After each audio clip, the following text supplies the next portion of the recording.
शिव सूत्र प्रथम उन्मेष शांभव उपाय। शिव सूत्र से प्रतिपाद्य परम लक्ष्य का आधारभूत चेतन स्वरूप जो परमात्मा है उसे पहले सूत्र से बताते हैं। चैतन्य आत्मा, चैतन्य मात्र जो चेतना प्रदान करता है उसे ही चेतन कहते हैं। चेतन का भाव चैतन्य है और वही आत्मा का स्वरूप है। शरीर, प्राण, मन, इंद्रियों का समुदाय या पृथक पृथक ये सब आत्मा नहीं हो सकते, अपितु जिसमें इन सब का प्रतिभास होता है अर्थात जिसमें यह सब भासते हैं वही आत्मा है जो इन सब को प्रकाशित करता है तथा इन सब से परे चेतन स्वरूप है। यदि आत्मा नित्य चेतन स्वरूप है तो बंध कोटि में क्यों आया? इसलिए कहते हैं मन के साथ इंद्रियों का संयोग होकर जो वृत्ति रूप ज्ञान होते हैं उनको ये आत्मा अनुभव करता है। ये ज्ञान ही बंध पद से कहा जाता है। कोई आत्मा शब्द के आगे अकार का प्रश्लेष निकाल करके अज्ञान को बंध कहते हैं। यह बंध तीन प्रकार का है जिसे आगे के सूत्र से बताते हैं। योनि वर्ग, कला, शरीर, यह तीन मल है।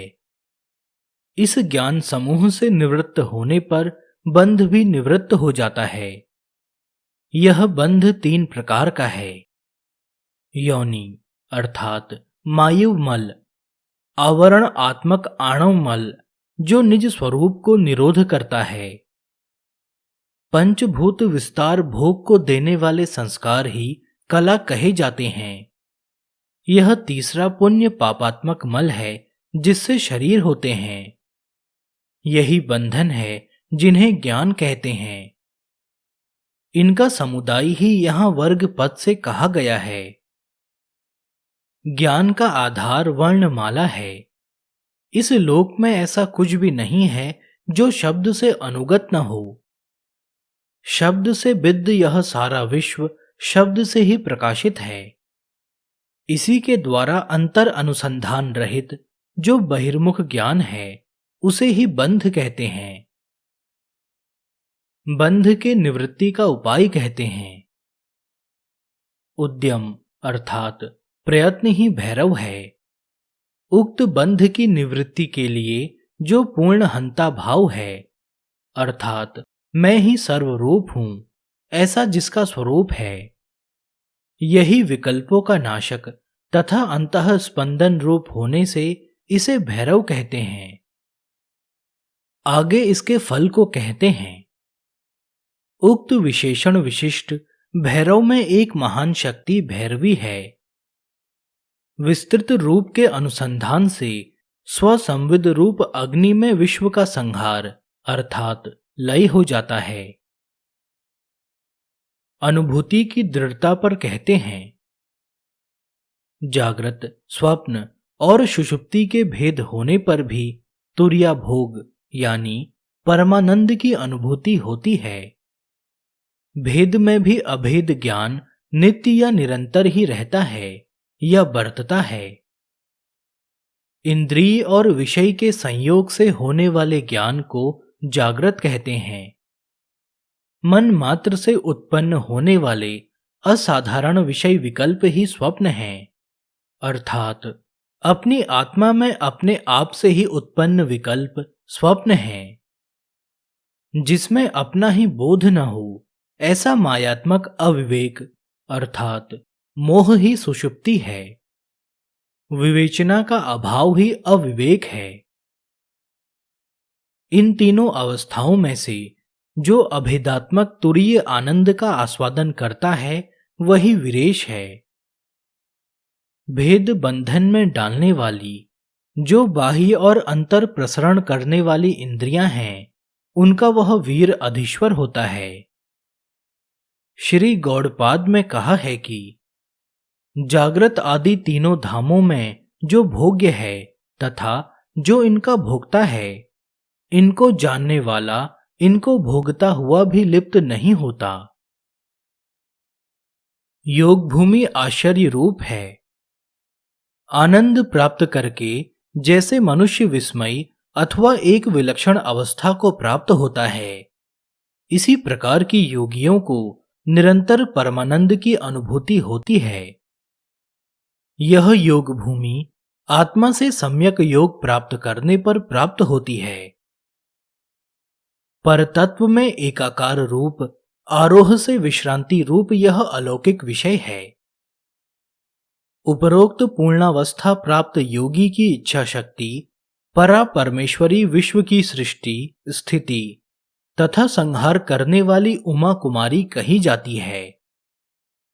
कु अर्थात अज्ञान को मारने वाली होने से उसे कुमारी कहते हैं, क्योंकि उसका स्वरूप अज्ञान निवर्तक है। इस इच्छा शक्ति से युक्त हो जाने पर योगी का निखिल प्रपंच युक्त दिखने वाला शरीर बन जाता है। इससे विश्व का महान आयतन उसका हृदय बन जाता है तथा इसमें चित्त के संघटन संयोग से जो नाना दृश्य होते हैं वह उसे स्वप्नवत दिखते हैं। इसी प्रकार प्रपंच में शुद्ध तत्व की अर्थात शिवात्मक भावना करने से भी बंधनात्मक पशु शक्ति नष्ट हो जाती है तथा योगी सदाशिव के समान जगतपति बन जाता है। मैं विश्वात्मा शिव ही हूं, ऐसा मानने वाला योगी आत्मज्ञानवान होता है। मैं विश्वात्मा हूं, इसी का नाम वितर्क है। इस प्रकार योगी अपने को ही दृश्य, दर्शन और दृष्टा रूप में देखता है। मैं ही सर्वरूप हूं। इस प्रकार से लोक आनंद में ही समाधि सुख को प्राप्त होता है। ग्राही और ग्राहक की संवित्ति तो सामान्यतः सभी प्राणियों को होती है, परंतु योगी इस संबंध में सावधानी पूर्वक आत्मभाव रखता है। उपरोक्त उमा कुमारी इच्छा शक्ति के अनुसंधान से योगी की भावना तन्मयी हो जाती है, तो वह उसके द्वारा अपनी इच्छानुसार शरीर धारण कर सकता है। ऐसा योगी भूत संधान अर्थात पंचभूतों में आत्मभाव कर लेता है, जिससे यह उसके आवरण रूप नहीं रहते। भूतों के पृथकत्व से नाना प्रकार की व्याधियों और क्लेशों को क्षण भर में शांत करता हुआ योगी नवीन विश्व का निर्माण कर सकता है। जब परिमित सिद्धि की इच्छा को त्याग कर योगी विश्वात्मक रूप परा में सिद्धि की इच्छा करता है, तो अखिल विश्व मैं ही हूं, इस प्रकार की निर्मला विद्या उदय होकर उसे चक्रेश्वरत्व की प्राप्ति होती है। यह सब मैं ही हूं, इस प्रकार की बुद्धि ही सद्विद्या है। जब योगी इस विश्वात्मक अवस्था से उत्तीर्ण होकर स्व आत्मा राम हो जाता है, तब देश काल आदि से अपरिच्छिन्न जगद व्यापी महादल के अनुसंधान से पूर्णाहंता रूप मंत्र वीर्य का उसे अनुभव होता है। स्वच्छ आवरण रहित महागंभीर ही महादल है। उसे अनुसंधान से पूर्णाहंता रूप वीर्य की अनुभूति होती है। शिव सूक्त द्वितीय उन्मेष शाक्त उपाय। तीव्र शक्तिपात आघात प्राप्त साधकों के लिए पूर्व उन्मेष में कथित तत्व का उपदेश है। अब मध्यम अधिकारी के लिए तत्व ज्ञान के प्राप्ति का मार्ग बताते हैं। इसका पहला सूत्र चित्तम मंत्रः, शक्ति मंत्र स्वरूपा है। यह पहले उन्मेष में बताया गया है। अब मंत्र का स्वरूप बतलाते हैं। जिससे आत्म तत्व का चिंतन होता है उसे चित्त कहते हैं, और वही स्वस्वरूप के मनन के कारण मंत्र कहलाता है। यह मंत्र स्व आत्मा अनुभव रूप होता है। प्रयत्नः साधकः, इस मंत्र के अनुसंधान में अंतर प्रयत्न ही साधक है। बार बार बाह्य वृत्ति का शिव तत्व में उपसंहार करने का नाम ही प्रयत्न है। विद्या शरीर सत्ता मंत्र रहस्यम। परम अद्वैत संवेदन रूपी विद्या का शरीर अखिल शब्द राशि है। उसकी अल्पाहंता और पूर्णाहंता सत्ता है। इसका स्फुरण ही मंत्र की गुप्त अर्थता का उत्पादक है। यह रहस्य है। महामाया शक्ति के गर्भ में जो चित्त का विकास होता है वह अशुद्ध विद्या है। वह स्वप्न रूप अर्थात विकल्प प्रत्ययात्मक है। उपरोक्त प्रकार का मंत्र वीर्य, जिसका ऊपर महादल के अनुसंधान के रूप में वर्णन हो चुका है, महेश्वर की इच्छा से ही हृदयगम हो सकता है। शिव की इच्छा से परमाद्वैत संवेदन रूप स्वाभाविक संवेदन का सम उत्थान होता है। वह संपूर्ण स्व आनंद को उच्छ्वासित करने वाली खेचरी मुद्रा शिव अवस्था है तथा बोध रूप आकाश खे में विचरण करने के कारण इसे खेचरी कहते हैं। यह विश्व उत्तीर्ण मुद्रा योगी को सम्यक रूप से अनुभव होती है। मोद को देने वाली अवस्था को मुद्रा कहते हैं। इस प्रकार की मंत्र और मुद्रा की प्राप्ति के लिए जो उपदेश करता है वही गुरु होता है। ईश्वरानुग्रहात्मिका पराशक्ति ही गुरु है, अर्थात शिव स्वरूप ही गुरु होता है। गुरु के द्वारा ही मात्र का चक्र का ज्ञान होता है। ईश्वरानुग्रहात्मिका पराशक्ति की प्राप्ति का उपाय गुरु है। गुरु की कृपा से ही मातृका चक्र का सम्यक ज्ञान होता है। वाच्य वाचक आत्मक विश्व का सृजन करने वाले मंत्रों का भी मुख्य कारण निश्चय पूर्वक मातृका ही है। मातृका के ज्ञान से क्या होता है सो बताते हैं। इस प्रकार के अनुग्रहित योगी के स्थूल और सूक्ष्म शरीर चिदाग्नि की आहुति बन जाते हैं। तब बोध का ऊर्ध्व प्रकाश प्रज्वलित हो उठता है और योगी के पूर्वोक्त 3 प्रकार के ज्ञान रूप बंधन अन्न अर्थात अग्नि के भक्ष्य हो जाते हैं, अर्थात योगाग्नि में भस्म हो जाते हैं। आगे के अंतिम सूत्र से शाक्त उपाय का उपसंहार किया जाता है। जब तक परमाद्वैत अनुभव रूप विद्या का उदय नहीं होता तभी तक भेदनिष्ठ स्वप्न अर्थात विकल्प का दर्शन होता है। इसलिए योगी विद्या के अवधान अर्थात विचार में ही सदा मग्न रहता है। शिव सूत्र तृतीय उन्मेष आणव उपाय। उपर्युक्त 2 उन्मेषों में शिव और शक्ति संबंधी कुछ विवेचना हुई। अब आत्मा में अनात्मा अर्थात देह बुद्धि आदि तथा अनात्मा में आत्मा का भान किस प्रकार उत्पन्न होता है, इन दोनों के प्रवर्तक अणु स्वरूप आत्मा का विवेचन किया जाता है। इसका पहला सूत्र है, विश्व स्वभावभूत आत्मा ही अपनी स्वतंत्र चित्त शक्ति से मोहित होकर विश्व स्वभावभूत आत्मा ही बुद्धि की क्रिया के संकुचित रूप से चित्त हो जाता है। अनुरूप आत्मा का स्वयं यातायात कैसे होता है, इस संबंध में आगामी सूत्र लिखते हैं। अनुरूप आत्मा किस प्रकार आवागमन करता है। आत्मा के स्वरूप के संकोच में भेद आभास रूप जो ज्ञान होता है वह ही बंधन होता है।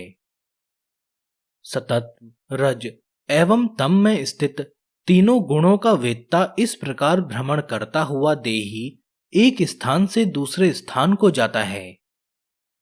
बंधन के कारण को समझाते हुए कहते हैं, कंचुक रूप देह में स्थित कला से लेकर क्षति पर्यंत तत्वों के विवेचन का अभाव ही अविवेक है। इसी का दूसरा नाम माया है, अर्थात तत्वों के अज्ञान रूप प्रपंच को माया कहते हैं। इस माया का शमन कैसे होता है सो बताते हैं। अतः योगी इस माया के प्रशमनार्थ पंचभूतात्मक स्थूल और सूक्ष्म तत्वों का अपने संविद शरीर रूपी अग्नि में नष्ट अर्थात लय कर देता है। यह सब लय भावना से होता है। इस प्रकार के साधन में लगा योगी संहार उपायों का प्रयोग करता है। प्राणवाहिनी नाड़ियों की लय की भावना सुषुम्ना में की जाती है। भूतों की विजय उनकी विलीन भावना से होती है। इसे भूत शुद्धि भी कहते हैं। चित्त विषयों से हरण करके आत्मा में विलीन करना भूत कैवल्य है। भूतों में आसक्त चित्त को आत्मा में अनुरक्त करके स्वच्छता संपादन करना भूत पृथकत्व के लय की भावना है। इस प्रकार की भावना करनी चाहिए। शांभव उपाय और आणव उपाय दोनों के द्वारा प्राप्त होने वाली एक ही प्रकार की सिद्धि में अंतर यही है कि आणव उपाय में सिद्धि प्रयत्न के द्वारा होती है तथा शांभव उपाय में बिना प्रयत्न के ही होती है। यह सब सिद्धियां मोह में ही डालती हैं, सो कहते हैं। इस प्रकार देह शुद्धि से लेकर समाधि पर्यंत साधन के पश्चात जो सिद्धि होती है वह मोह आवरण से होती है, आत्मज्ञान से नहीं होती। आणव उपाय और शांभ उपाय दोनों की सिद्धियां एक ही प्रकार की होती हुई भी उनमें अनेक उपलब्धि प्रकार के अंतर हैं तथा ये मोह में डालती हैं। आत्मज्ञान में इनका उपयोग नहीं है, इसीलिए मोह को निवृत्त करने का उपदेश किया जाता है। अपने ज्ञान से अपने अज्ञान रूपी मोह को जब योगी जीत लेता है तब अनंत उद्यम रूपी सूर्य के प्रकाश का विस्तार होता है और इस आत्म प्रकाश के द्वारा सहज विद्या की प्राप्ति होती है। उस पूर्णाहंता रूपी स्वयं प्रकाश की भिन्न दूसरी किरण इदंता विमर्श की है, अर्थात पूर्णाहंता की द्वितीय किरण विश्व रूपी इदंता विमर्श को कहा है, क्योंकि प्रकाश प्रथम किरण है तथा विमर्श दूसरी किरण है जिसके द्वारा यह सारा विश्व स्वकिरण रूप में स्फुरित हो रहा है। अब इस किरण रूप विमर्श का संसारी आत्मा रूप से वर्णन करते हैं। इस प्रकार का आत्मा स्वेच्छा से स्व आत्मचित्त रूपी आधार पर स्वपरिस्पंदन लीला से जागृत, स्वप्न और सुषुप्ति रूपी भूमिका में लगातार नृत्य करता हुआ आभासित होने के कारण नर्तक कहलाता है।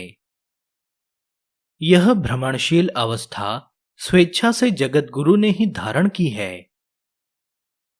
इस प्रकार नाट्य करने वाले योगी के भूमिका ग्रहण करने का स्थान रंगभूमि स्वयं अंतरात्मा जगत गुरु हैं, जो इस जगत रूप नाटक को संचालित कर रहा है। इंद्रियां दर्शक के समान हैं। इस प्रकार की स्थिति प्राप्त योगी का वर्णन करते हैं। धीतत्व के चिंतन से उत्पन्न विस्तार के कारण सतत्व के स्फुरण से अंतर परिस्पंदन की अभिव्यक्ति होती है। इस स्पंदन में निहित सिद्धि को सतत्व सिद्धि कहते हैं। सतत्व सिद्धि से प्राप्त परिणाम को बताते हैं। इस सिद्धि से युक्त पुरुष स्वतंत्र हो जाता है। उसे अखिल विश्व को अपने वश में करने की क्षमता प्राप्त होती है। ऐसे योगी की व्यापकता का वर्णन करते हैं। वह जैसे अपनी देह में वैसे ही अन्य देहों में भी स्व आत्म आनंद की अनुभूति करता है। इस अवस्था प्राप्त योगी को सावधान किया जाता है।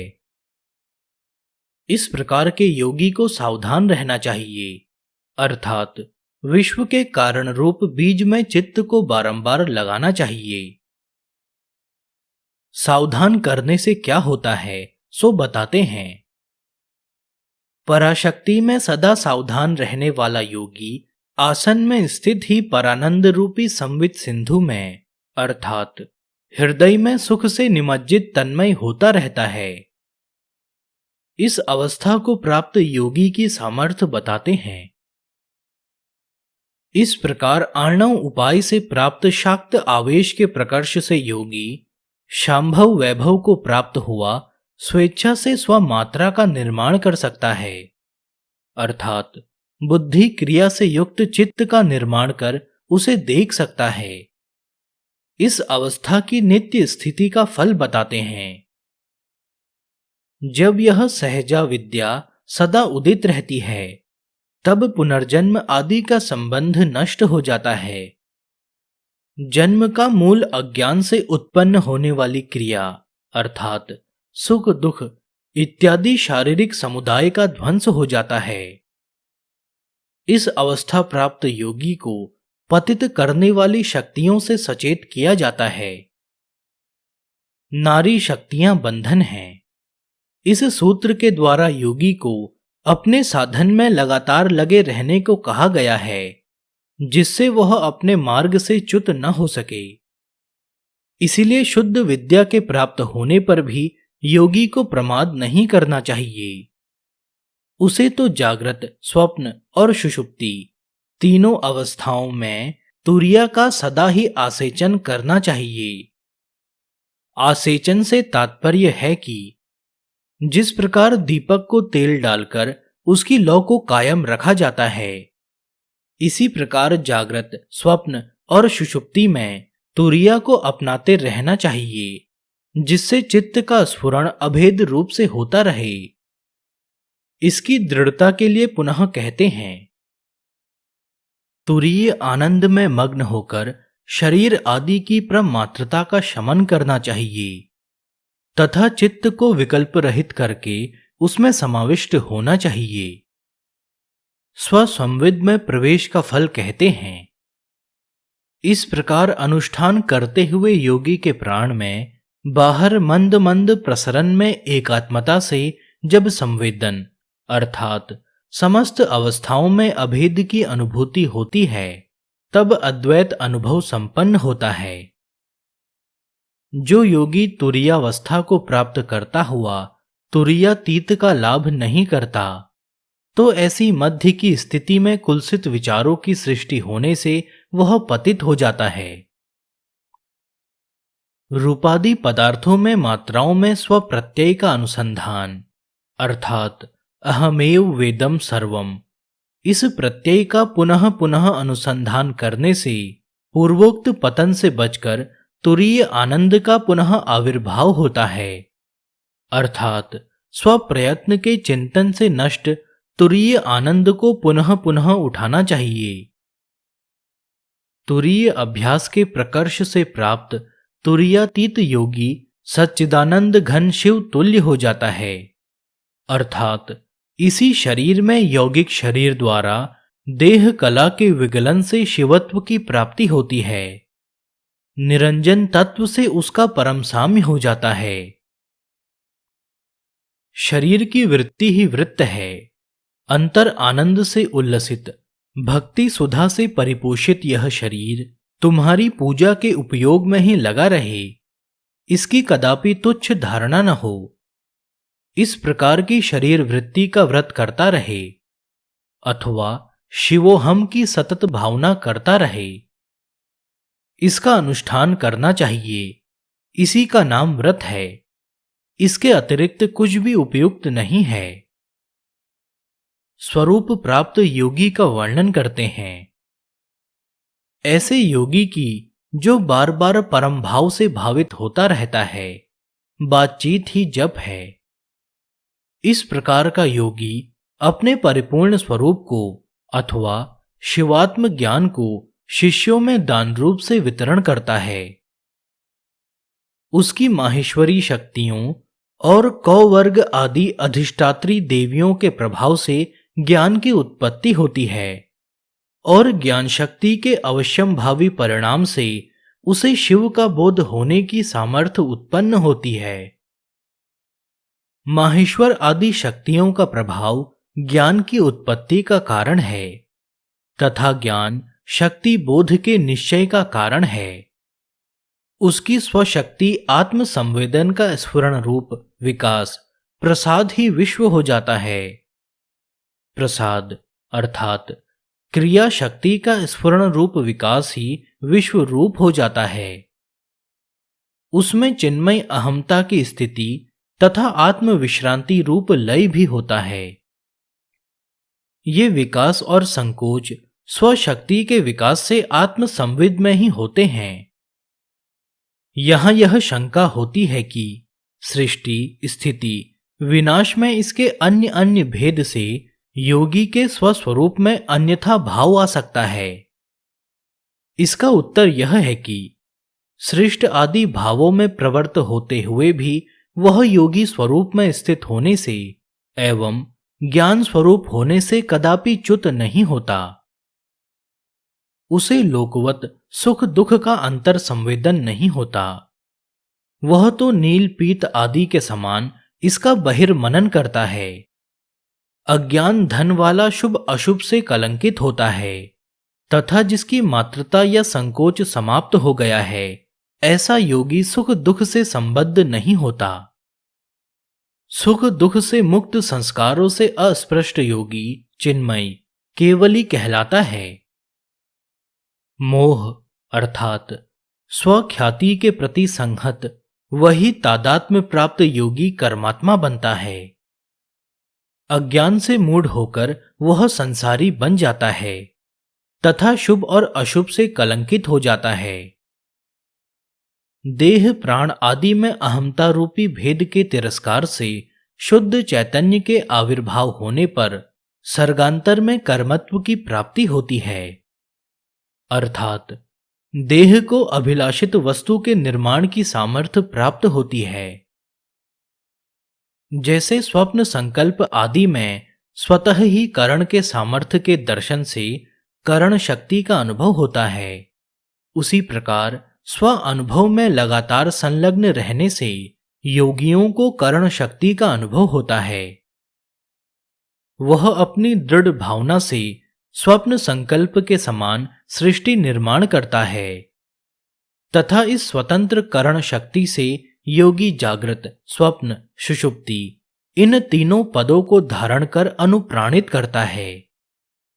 यद्यपि इस अवस्था में तुरीय पद माया से आच्छादित रहता है, तथापि विषय भोग आदि के अवसर पर विद्युत प्रकाश की तरह वह उत्तेजित होता है, अर्थात अनुभव में आता ही है। अर्थात विषय भोग अवसर में भी उस तुरी से स्वयं को अनुप्राणित करना चाहिए। यह स्वतंत्र लक्षणा शक्ति चित्त स्थिति के समान ही शरीर के बाह्य करणों इंद्रिय एवं उनके विषय को भी अनुप्राणित करती है और तन्मय हो जाती है। इस अवस्था में भी योगी को अल्प अहंकार से सचेत किया जाता है। यदि योगी तुरीयावस्था से देह आदि में प्रच्युत हो जाता है, अर्थात तुरीयावस्था में स्थित योगी का देहपात हो जाता है और उसके शरीर में अहम्मयी भावना शेष रह जाती है, तो अपूर्ण मान्यता रूप इस अभिलाषा से जन्म जन्मांतर में भ्रमण करते हुए पशुत्व की केवल बाह्य गति प्राप्त होती है, अर्थात बंधन की व्याप्ति अंतरात्मा में नहीं होती। इसी अभिप्राय को आगामी सूत्र में स्पष्ट कहा गया है। उस तुरीय अवस्थित परिमित पर आरूढ़ योगी की अभिलाषा के क्षय होने पर जीवत्व का विनाश हो जाता है। तुरीयावस्था के ज्ञान के परामर्श से युक्त योगी की अभिलाषा के क्षय होने पर जीवत्व का नाश हो जाता है, अतः केवल चिन्मात्र रूप से उसका स्फुरण होता है। प्रपंच रूप 5 कंचुकों अर्थात 5 आवरणों से विमुक्त योगी शिवतुल्य उत्कृष्ट स्थिति को प्राप्त कर लेता है। कंचुक प्रपंच के द्वारा भौतिक आवरणों का त्याग यहाँ योगी को आवश्यक बतलाया है। यद्यपि भूत संबंध त्याग से योगी को शिवत्व की प्राप्ति हो जाती है, तथापि 5 भौतिक मायामय शरीर से संबंध रहने के कारण प्राण संबंध स्वाभाविक रूप से बना रहता है। नासिका के मध्य संचार करने वाली प्राण शक्ति के जो चंद्र सूर्य तत्वात्मक हैं, उसके सुषुम्ना मार्ग में अर्थात कुंडलिनी रूप संयमन करने से परासंविद आत्मज्ञान प्राप्ति में निरंतर ध्याननिष्ठ योगी जनों को अंतःकरण के अंतः मध्य तथा प्रधान तत्वों का प्रतिबोध हो जाता है, अर्थात वे ब्रह्म ज्ञानी पद प्राप्त कर लेते हैं। ऐसे महान आत्माओं को सर्वज्ञता स्वयं सुलभ हो जाती है।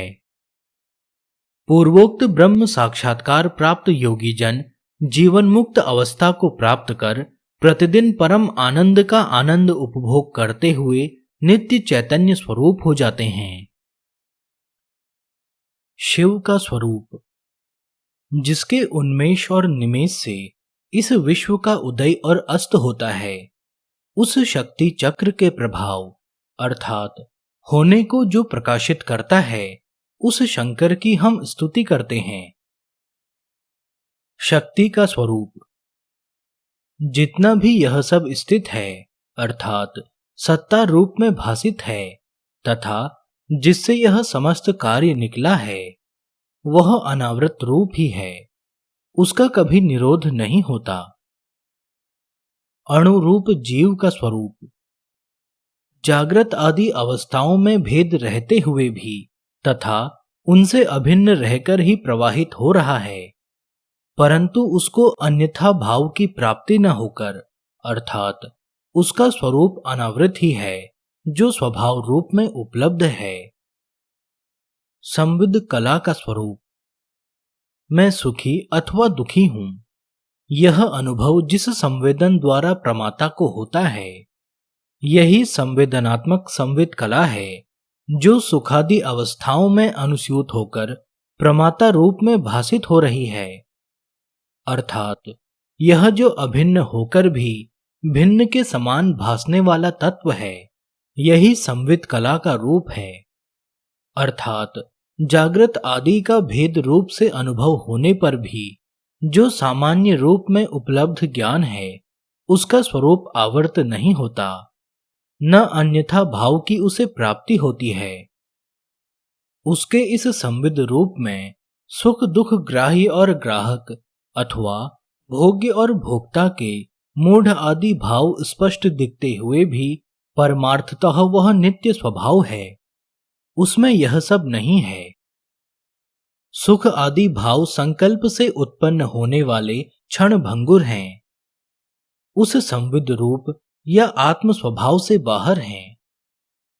शब्द आदि विषय रूप सुखादि रूपों का अभाव होते हुए भी वह पाषाणवत अवस्था नहीं है, अपितु पूर्ण चैतन्य मात्र भाव है।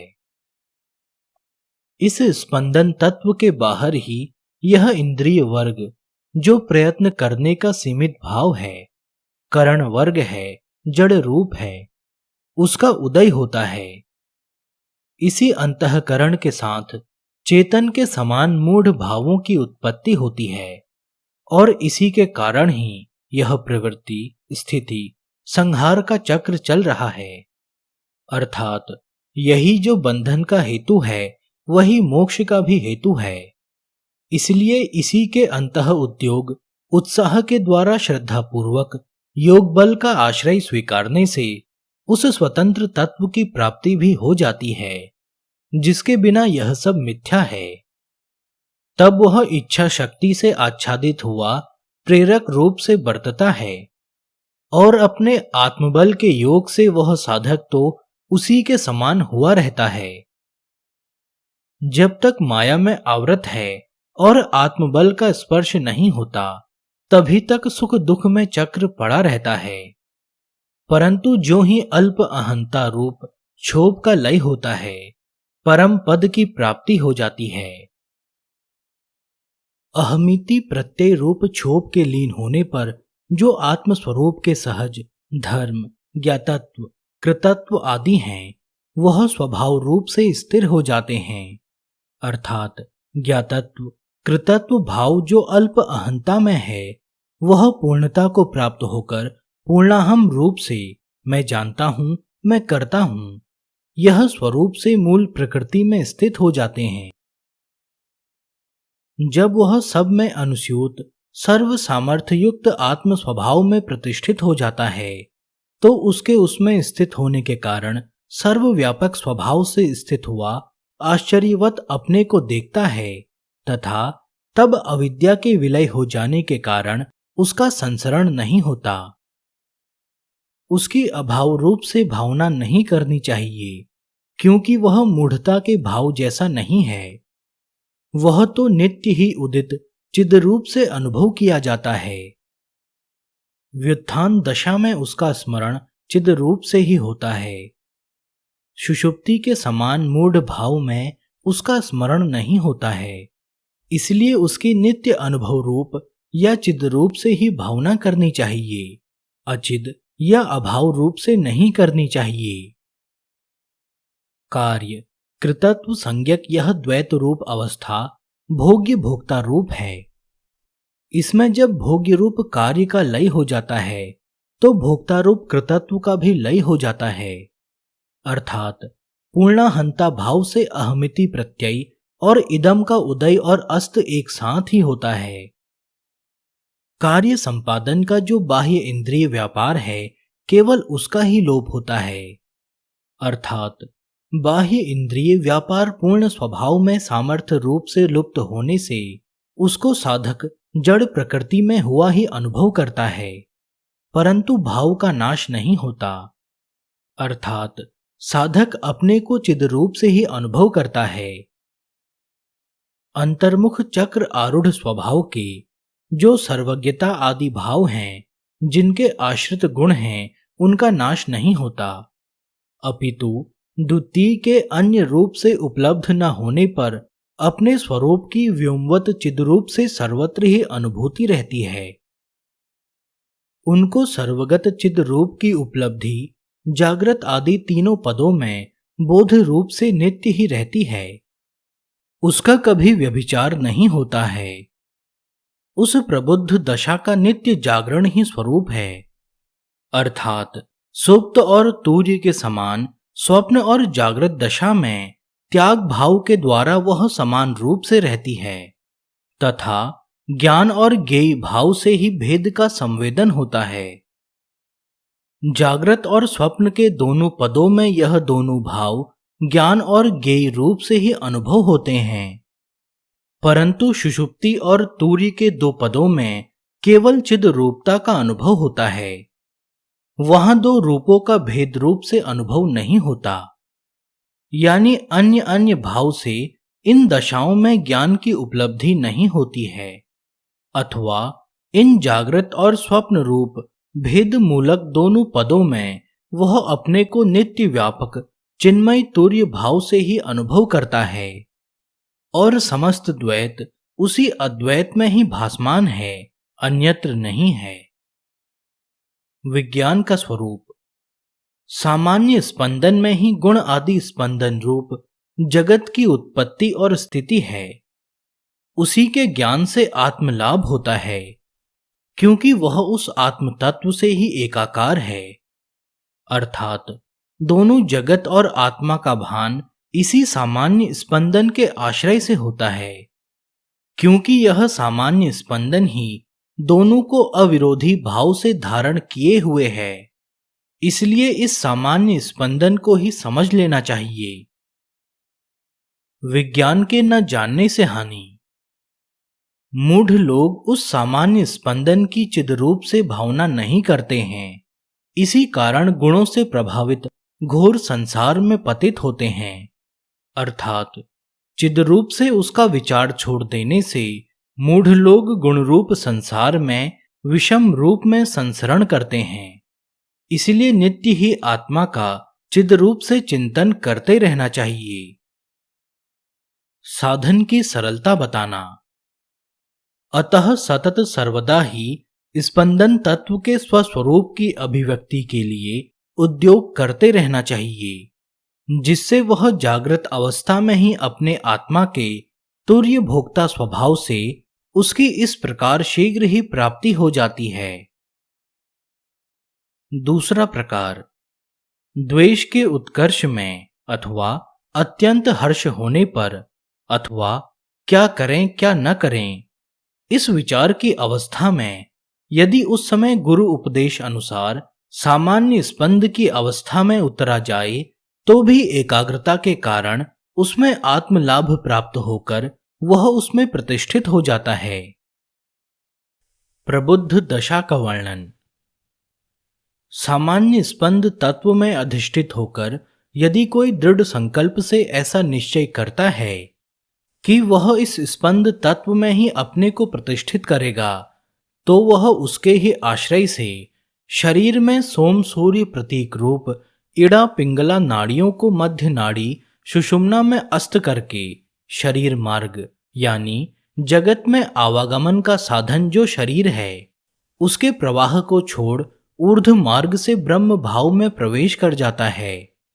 क्योंकि सामान्य स्पंद की लोक और परलोक अर्थात गुण स्पंद और ब्रह्म तत्व दोनों का समान रूप से निर्विरोध आधार है, इसलिए उस महाव्योम में जब प्रत्यय ज्ञान स्थगित हो जाता है, जिसके हेतु ही शशि और भास्कर हैं, क्योंकि यह शशि और भास्कर का स्वभाव ही इस द्वैत के ज्ञान रूप में व्यक्त होता है, इसलिए इनके अस्त हो जाने से जब वह सम्यक वृत्ति में स्थित होकर जो स्वप्न आदि में मोहित करने वाली वृत्ति है, जब उसका निरोध हो जाता है, तो वह फिर जो अनावृत रूप प्रबुद्ध दशा है उसे प्राप्त हो जाता है।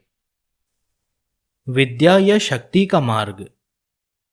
उसके मंत्र बल से वह निरावरण चिद रूप में प्रतिष्ठित होकर मनन रूप सर्वज्ञ आदि बल से युक्त प्रशंसित होने पर अनुग्रह आदि व्यवहार करता है, अर्थात अनुग्रह शापादि उसके अधिकार में होते हैं। जैसे उसका अधिकार अपनी इंद्रियों पर होता है, उसी प्रकार वह शाप और अनुग्रह में समर्थ होता है। साध्य का स्वरूप। तब वह स्वस्वभाव व्योम में निवृत्त रूप स्थित होकर उस शांत निरंजन रूप में लीन हो जाता है, अर्थात अपने साधक चित्त से माया के मोह से मुक्त होकर या अस्त होकर शिव धर्मा उसका स्वरूप हो जाता है। जीव का स्वरूप। इस प्रकार यह जीव सर्वमय है, उसी से सारे भावों का उदय होता है तथा वह जितना भी बाहर अनुभूयमान पदार्थ है वह शरीर के द्वारा ग्रहण करता है और अनुभव का द्वार होकर संवेदन रूप से तादाम्य प्राप्त किए हुए है। इसलिए इस प्रकार वह सर्वात्म भाव से शब्द और अर्थ के विचार में उसकी ऐसी कोई अवस्था नहीं है जो उसके शिव भाव से व्यक्त न हो। अतः भोक्ता ही भोग्य भाव से सर्वत्र स्थित है, भोग्य उससे कोई अन्य नहीं है। विज्ञान के ज्ञान का फल। इस प्रकार यह सारा जगत उसी की संविद या चिद शक्ति का ही खेल है, जो इस प्रकार सबसे युक्त होकर क्रीड़ा रूप से देखता है वह नित्य युक्त होने के कारण ईश्वर के समान मुक्त ही है। उसको शरीर का कोई बंधन नहीं होता, यह निश्चय ही सत्य है। मंत्र साधन का रहस्य। इस प्रकार संविद के द्वारा साधक अपने ध्येय को न्यास और मंत्र के द्वारा चिद रूप से प्रकट करके उसके साथ तादात्म्य प्राप्त करता है और मंत्र देवता और साधक की एकात्मता मंत्र उच्चारण काल में ही संपादन कर लेता है। मंत्र साधन से प्राप्त फल।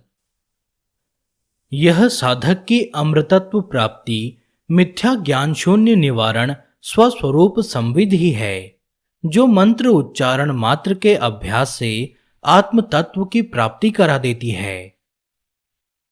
यह कोई स्थूल वस्तु का आदान प्रदान नहीं है, यह तो गुरु से दीक्षा काल में ही अमृत रूप से प्राप्त होती है, इसलिए इसे निवारण दीक्षा कहा है। यह परम शिव के स्वरूप को व्यक्त करने वाली तथा शिवत्व सद्भाव को देने वाली दीक्षा है, जिससे साधक स्वयं ही मुक्ति का अनुभव कर लेता है। जागृत में विभूति प्राप्ति की योग्यता का रूप। अपने स्वरूप को प्राप्त योगी जब संकल्प सिद्ध हो जाता है, तो यदि वह अपने हृदय स्थित अर्थों को जागृत में प्रकट करना चाहता है, तब इच्छानुसार धाता रूप से सोम सूर्य के आलोक में करता हुआ दर्शनादि इंद्रियों से इच्छानुसार शरीरों का निर्माण करके इच्छानुसार अर्थों को प्रकट कर लेता है। इसी प्रकार स्वप्न में भी अपने स्वरूप में स्थित रहते हुए ही अपने हृदय में स्थित भावों को अपने में ही अनेक रूप से प्रकाशित करता है। यानी स्वप्न में भी वह इच्छानुसार सृष्टि करने में समर्थ है। उसे तम का आवरण नहीं होता। सामान्य मनुष्य और सिद्ध योगी का भेद। यदि उसे भी तम का आवरण रहे तो जैसे सर्वसाधारण को व्यवस्था रहित स्वप्न होता है उसे भी होगा, तथा वह फिर स्वतंत्र रूप से धाता के भाव में स्थित न हो सकेगा और अपने हृदय भावों या अर्थों को प्रकट न कर सकेगा। तथा जैसा लोक में इन जागृत और स्वप्न पदों में सबको होता है उसी प्रकार उसे भी होगा। साधक की प्रशंसा। सावधान चित्त रहने पर भी अर्थों का ज्ञान जैसे अस्फुट यानी स्पष्ट नहीं होता है, परंतु अपने उद्योग बल के प्रयत्न द्वारा सब स्पष्ट हो जाता है। जैसे दूर स्थित किन्हीं अर्थों का ज्ञान पुरुष को सावधान रहते भी स्पष्ट नहीं होता है, तो एक विशेष प्रयत्न से उन अर्थों का ज्ञान पूर्ण स्पष्ट हो जाता है। इसी प्रकार परमार्थ में भी जो वस्तु जहां स्थित है, यानी जिस देश, काल और आकार में स्थित होती है, एक विशेष प्रयत्न से अपने पूरे बल का प्रयोग करने पर वह वस्तु अपने उसी स्वरूप के आश्रय से तत्काल ही प्रतिभासित हो जाती है, क्योंकि उसका अपना स्वरूप आवरण रहित है तथा उसका अतीत और अनागत ज्ञान परिमित विषय है। इसमें कोई आश्चर्य नहीं है। उत्साह से लक्ष्य प्राप्ति। उत्साह और प्रयत्न के द्वारा दुर्बल भी आगे बढ़ जाता है और साहस से कार्य में प्रवृत्त हो जाता है। अशक्त भी व्यायाम के अभ्यास से महान शक्ति प्राप्त कर लेता है। इसी प्रकार स्वभाव के अनुशीलन से यानी अनुसरण से भूखा मनुष्य भी भूख को आच्छादित कर लेता है। इसी प्रकार सर्वत्र ही आत्मस्वरूप के कार्य कारण संपादन में वह समर्थ हो जाता है। सिद्ध योगी की सामर्थ्य। इस प्रकार अपने आत्म स्वभाव में स्थित हो जाने पर शरीर में रहते हुए ही वह सर्वज्ञ हो जाता है और सूक्ष्म से सूक्ष्म जंतु के आहार विहार को जान लेता है तथा सर्वत्र ही व्यापक हो जाता है। अज्ञान का स्वरूप। ग्लानि, क्षय या बीमारी, अर्थात अपने को आत्मस्वरूप न मानकर अल्प मानना ही ग्लानि या बीमारी है। यह ग्लानि अज्ञान से संसरित होने के कारण शरीर का नाश करती है। यदि आत्म स्वभाव का उन्मेष न हो जाए तो अज्ञान की उत्पत्ति नहीं होती तथा इस प्रकार ग्लानि का कारण न रहने से ग्लानि उत्पन्न ही नहीं होती है। इसी से योगियों के शरीर में ग्लानि के अभाव हो जाने पर शरीर बलि पतित न होने पर दृढ़ हो जाता है। सामान्य स्पंद का प्राप्ति स्थल। एक विचार के चिंतन काल में जब दूसरे विचार का तत्काल उदय हो जाता है तो उसका कारण उन्मेष होता है, अर्थात दो विचारों के मध्य में जो अनुभव होने वाला भाव है उसे ही उन्मेष कहते हैं। इस उन्मेष के अनुशीलन से तेज रूप बिंदु में नाद का उदय होकर अंधकार में शब्द वाच्य प्रणव का दर्शन हो जाता है। उससे अमृत रस का स्वाद मुख में आ जाता है और इस क्षोभ के कारण तत्काल ही रस प्रवाहित हो जाता है। स्पंद के अभ्यास का फल। देखने की इच्छा के भाव में स्थित होकर जब हम व्यापक होकर सारे भावों में स्थित हो जाते हैं तब बहुत क्या कहा जाए, हम स्वयं ही तत्व स्वभाव से सब कुछ जान लेते हैं, अर्थात ज्ञान स्वरूप हो जाते हैं। बौद्धिक ज्ञान से पीड़ा मुक्त। प्रबुद्ध होकर वह सर्वदा के लिए ज्ञात रूप से स्थित होकर सारे विषयों की आलोचना करता है तथा सबको ज्ञान में ही विद्या रूप से आरोपित जानकर सद्भाव तत्व में स्थित होने से अन्य अन्य भाव की पीड़ा से रहित हो जाता है। और जिसे कला समुदाय कहते हैं, उससे उसे कोई कष्ट अनुभव नहीं होता है। मनुष्य की आसक्ति का कारण ही यह मातृका वर्ग का रूप है। अकार से छकार पर्यंत जो शब्द समूह है, उसी से उत्पन्न यह क आदि वर्गात्मक भूत समुदाय है। यही शक्ति समूह बाह्य भोग का स्वरूप है। इस भोग्य समुदाय रूप शक्ति के वशीभूत पुरुष क का अकार आदि अक्षरों की कलाओं में विलुप्त होकर अपनी महत्ता खोकर स्वभाव से च्युत हो जाता है और शिवत्व से पशुत्व भाव को प्राप्त हो जाता है। उसका परिणाम परा अमृत रस से दूर हो जाने पर जिस प्रत्यय का उदय होता है, उससे पुरुष बंधन कारक तन्मात्राओं का अनुभव करता है और परतंत्र होकर अल्प अहंता भाव से स्थित हो जाता है।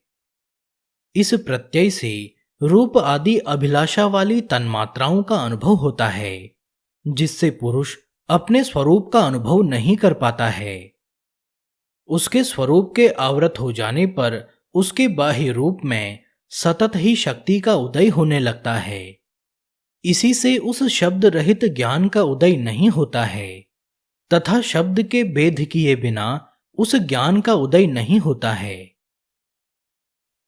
क्रिया या स्पंद स्वरूप यह पशु भाव से बरतने वाली शक्ति ही भगवान का क्रियात्मक स्वभाव है।